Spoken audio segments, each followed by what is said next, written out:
زبیر بھائی مجھے یہ فرمائیے گا کہ کیا آپ کو لگتا ہے کہ حاکم جو ہے وہ اپنے مطلب کے لیے ہی نہیں کر رہے یا واقعی بحیثیت قوم اور امت ہم بے حیا ہو چکے؟ بلال بھائی، اس وقت حکمرانوں نے عافیت کو عذر بنا لیا ہے، اور میں ایک بات کہنا چاہتا ہوں وقت کے مسلم حکمرانوں کے حوالے سے اس وقت سب سے بڑا مسئلہ غوطہ میں محصور 4 لاکھ مسلمانوں کے تحفظ کا ہے۔ اور بلال بھائی، میں روسی اور اسدی طیاروں اور عالمی برادری سے کچھ نہیں کہنا چاہتا، مگر اپنے اپنے اسلامی ملکوں میں پی ایس ایل کرکٹ کے کھیل، مندروں کی تعمیر، فنکارہ کی تعزیت، میراتھن ریس، میوزیکل شوز اور سینما گھروں کی تعمیر کرنے والی مسلم قیادت سے ضرور کہتا ہوں، ترمذی میں آپ صلی اللہ علیہ وسلم نے فرمایا جب کوئی کسی کو ظلم کرتا دیکھے اور ظلم سے نہ روکے تو قریب ہے اللہ ان کو بھی عذاب کی لپیٹ میں لے لے گا۔ عرب اور مسلم حکمران بچیں گے یہ بھی نہیں۔ یقین سے کہتا ہوں اس حدیث کی روح سے تمہارے اس سفاکانہ مجرمانہ غفلت اور خاموشی کا تمہیں حساب بھی چکانا ہوگا۔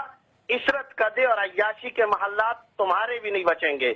اور میں ان بچوں کی جانوں کی آج بھیک مانگتے ہوئے کہتا ہوں، غوطہ اور شام کی عفت ماں، پردہ دار مائیں لائن سے لگی اپنے 5 معصوم بچوں کی لاشوں پر جب بین اور ماتم کرتی ہیں تو دراصل وہ پوری امت بالخصوص حکمرانوں کے منہ پر تماچا ہوتا ہے۔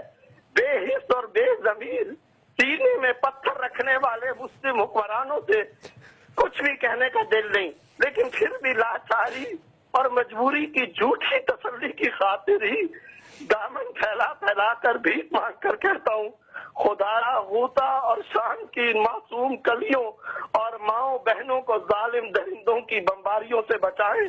ان کی جانوں کی مشترکہ دعائی دیتا ہوں اور ان حکمرانوں سے کچھ نہیں کہنا چاہتا ہوں۔ میرے خیال میں کچھ کہنے کو ہے نہیں۔ آپ تمام حضرات کا جو آپ نے یہاں شامل ہوئے ان کا شکریہ۔ میں آپ کو واسطہ دیتا ہوں آج اس شخص کے آنسوؤں کا جس کا نام محمد زبیر ہے۔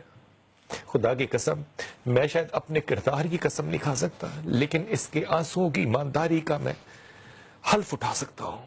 اگر یہ آنسو بھی آج ہماری قوم میں اور مسلم امہ میں غیرت نہیں لا سکتے تو پھر انتظار کیجئے، سمندر تو پھٹ گیا، موسیٰ گزر گیا، لیکن آپ اپنی فوج کو اس سمندر میں سے کیا گزار پائیں گے؟ اس کا جواب ہے نہیں۔